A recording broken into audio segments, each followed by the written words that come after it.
Oh my god, I can already tell you, this is pretty.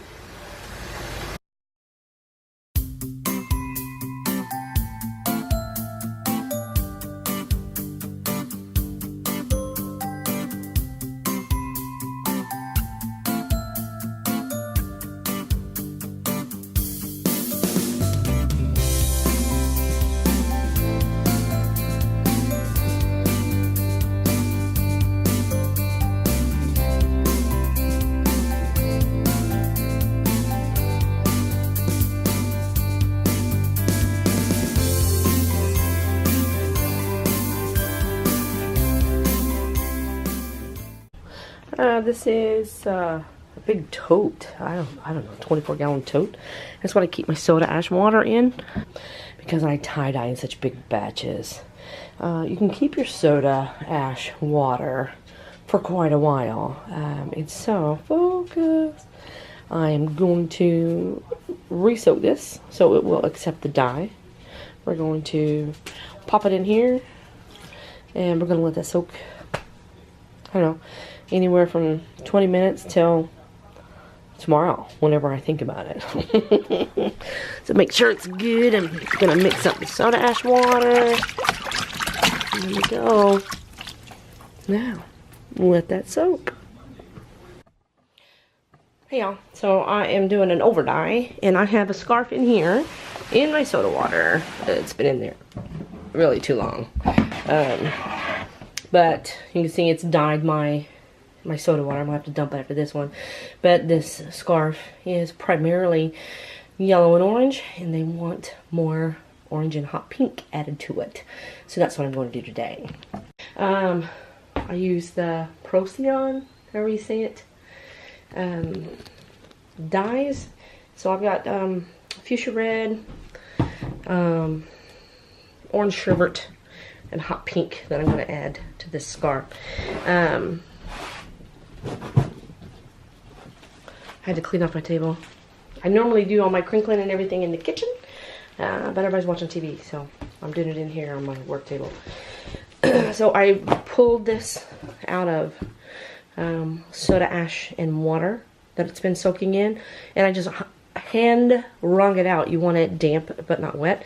If I'm doing one or two, I'll hand wring it. If I'm doing several, what I'll do is I'll hand wring them out, and then I throw them in the spin cycle in the wash machine, and that's when it works. That works perfect for making them damp.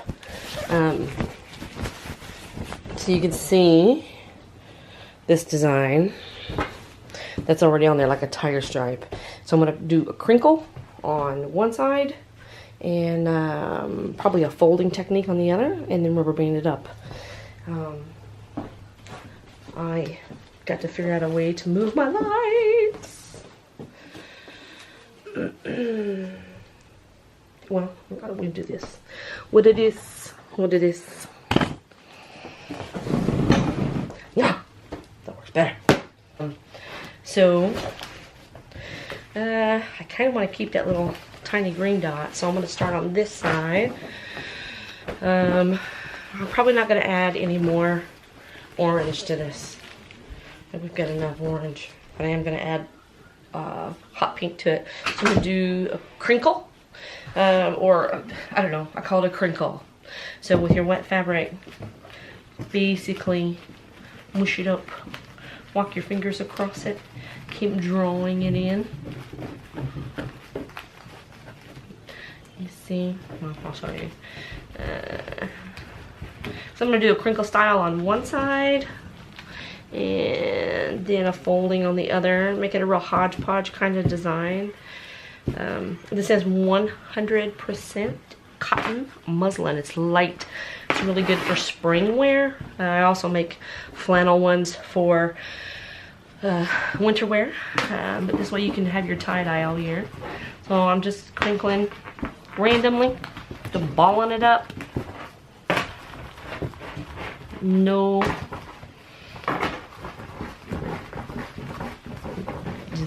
Yeah, no big deal. I had used a softer, say your words, Tish. I had used a softer pink in the design, and it was overpowered by the orange.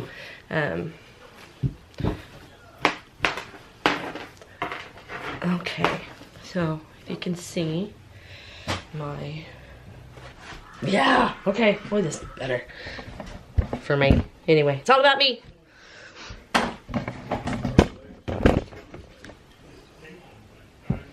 Yeah, so, all right, got a nice little mushed up. And so what I'm going to do is take rubber bands, synthetic sinew, cord, I mean, whatever. You know me, be creative. And you want this to be tight, because I don't want the color, I don't want the dye to go through the entire design. I want it just to pretty much just accent what I already have in this original dye job. So I put a few rubber bands on kind of loose just to get kind of the design where I want it, and then I'll start to tighten them up in layers. So just take it, double it over. Nope, that one broke.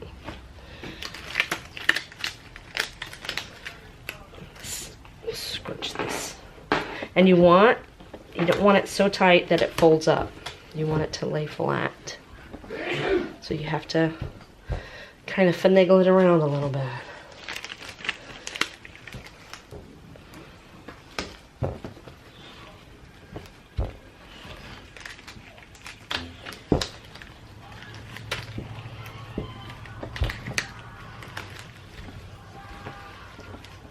And then I'll adjust it. That's pretty good. Tight little crinkle there. I did a king size sheet and I got it crinkled into, it was ridiculous. And then, so that's on this side. So on this side, I'm gonna do, since before you can tell, I did like a folding, I folded it this way and then went like this. And that's how I got this design. So, I'm gonna do another folding technique. Let's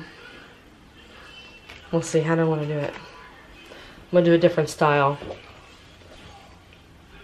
Maybe I'll do spirals. Just because it's quick and easy. Find a center point and spin.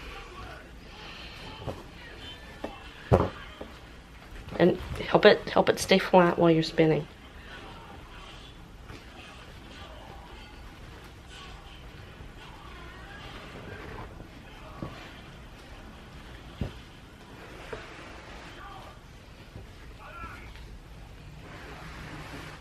There we go. Helping it along a little bit. Tuck that in there.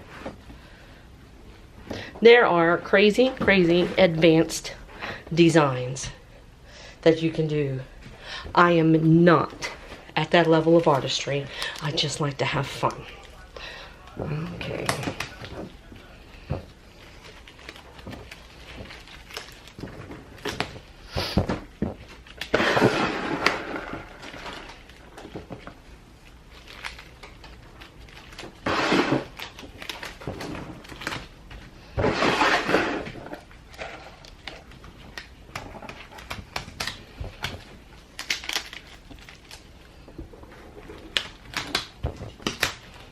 Okay, let's add some dye. Okay, it's just a plastic dish strainer that I turned upside down in a plastic bucket. That way it keeps everything tidy and I can just dump it out and move on to the next one. This cleans up really good. So this is my design. It appears to be tight. It's tighter on this side, so this is the side that I'm going to dye. I'm only going to apply it to one side, so it'll have the effect of all of these colors bleeding through the darker colors. So I'm going to add, this is hot pink.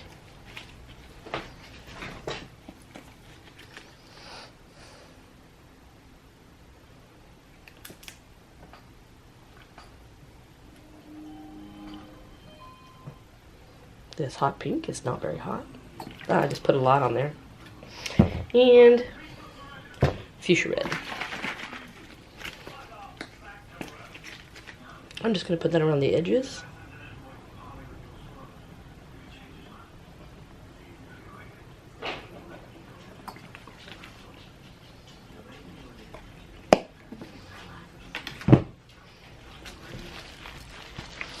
And then, here's your, I've got it on this side. And you can still see I have all of this here in the middle. All my colors still there. I'm going to turn it over. And this is how I'm going to store it. So all of the color I just put on doesn't continue to seep through. And here's your tie-dye tape.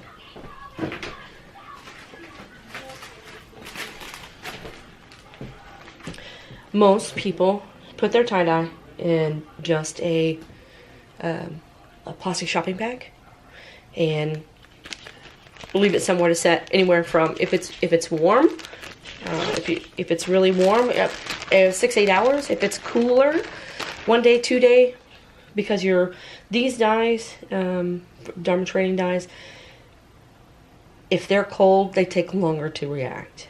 So it's cool in here. I'm going to actually move it to another part of the house.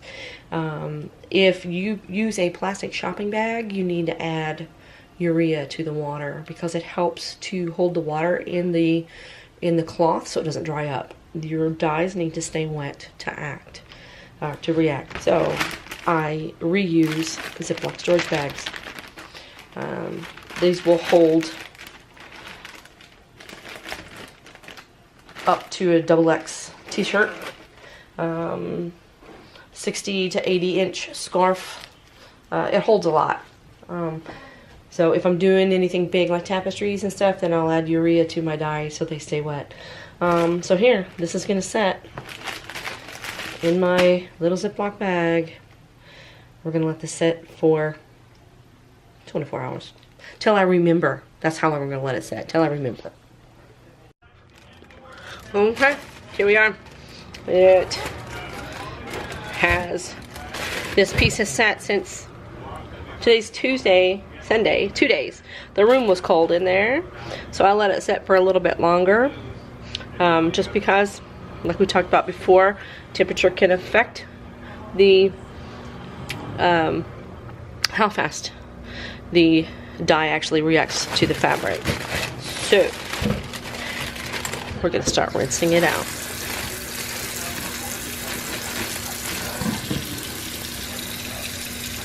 I'm really not losing a lot of color. I use a colander so it doesn't set in the dye that I'm trying to rinse out. It just seems to work faster. Almost time for the big reveal. See, I'm not losing a lot of dye.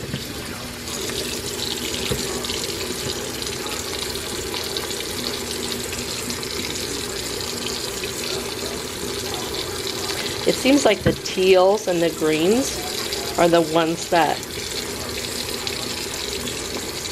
have the hardest time sticking to the fabric. Like as far as like dyeing my hands when I'm removing the rubber bands, I'm always covered in green or teal.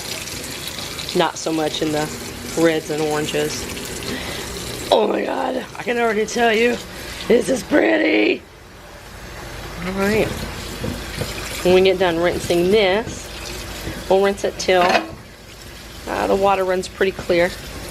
And then I'll throw it in the wash machine. And I will put it on spin cycle twice. And then I'll wash it. And I'll wash it with a load of towels or something like that, just so I'm not wasting the water.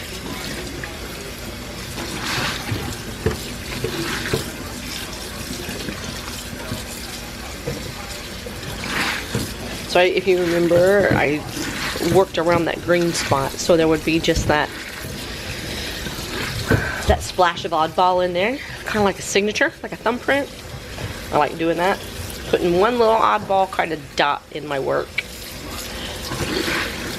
You can see I'm not losing a lot of dye. It's pretty good.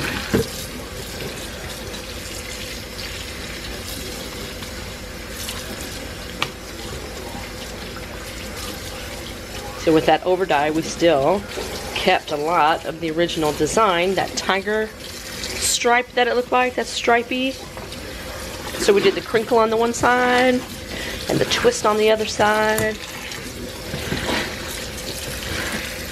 Okay, let's see. Let's see what we can see. And obviously, once it's washed a couple times and dried, the colors won't be as vibrant.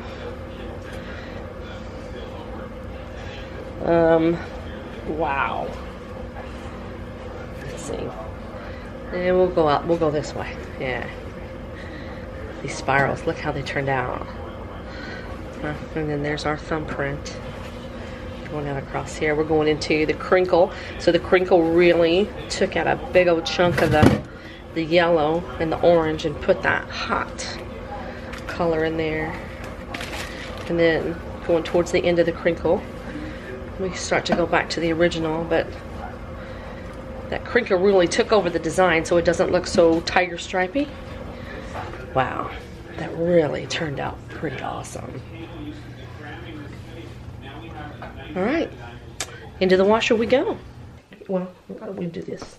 What it is, what it is.